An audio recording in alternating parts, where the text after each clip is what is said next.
জয়পুরহাটে চিরি নদীর ওপর সেতু নির্মাণে অনিয়মের অভিযোগ উঠেছে ঠিকাদারের বিরুদ্ধে। এক বছরেই ওই সেতুটি দেবে যাওয়া সহ বিভিন্ন অংশে ফাটল ধরেছে। এতে আশঙ্কা রয়েছে যে কোনো সময় দুর্ঘটনা ঘটার। চরম ঝুঁকির মধ্যে চলাচল করছেন হাজার হাজার মানুষ। জয়পুরহাট প্রতিনিধি রাশিদুজ্জামানের পাঠানো তথ্যচিত্রে জানাচ্ছেন সাকিব আল হাসান।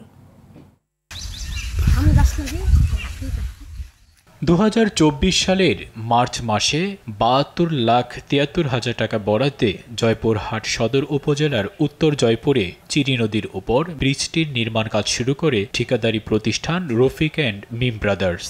একই বছরের জুন মাসে শেষ হয় ব্রিজটির নির্মাণ কাজ। হস্তান্তর করা হয় বরেন্দ্র বহুমুখী উন্নয়ন কর্তৃপক্ষকে।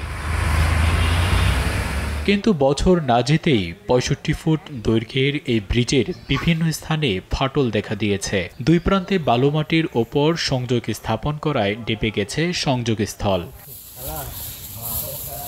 স্থানীয়রা বলছেন, নির্মাণের সময় নিম্নমানের সরঞ্জাম ব্যবহার করায় অনেকে অভিযোগ জানালেও কোনো ধরনের তোয়াক্কা করেনি ঠিকাদারি প্রতিষ্ঠান সহ বরেন্দ্র বহুমুখী উন্নয়ন কর্তৃপক্ষ। সব গ্রামের মানে সবাই বলেছে, কিন্তু ওরা কাজ করেনি। এখন ঝুঁকিপূর্ণ অবস্থায় আছে।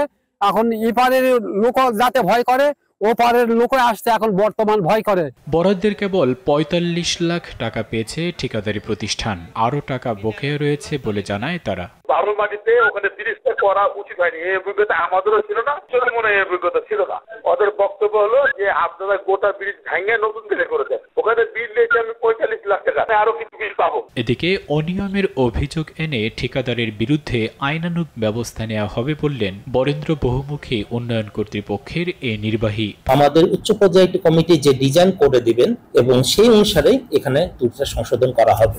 যদি কারো কোনো গাফিলতি থাকে যথাযথ প্রমাণ সাপেক্ষে আইনগত ব্যবস্থা নেওয়া হবে। এ বিষয়ে কাউকে কোনো ছাড় দেওয়া হবে না। নদীর দুই প্রান্তের মানুষের যোগাযোগের গুরুত্বপূর্ণ এই ব্রিজের সংস্কার ও অর্থ আত্মসাতে জড়িতদের বিরুদ্ধে ব্যবস্থা নেওয়ার দাবি এলাকাবাসীর। বুঝে দেওয়ার আগেই ফাটল দেখা।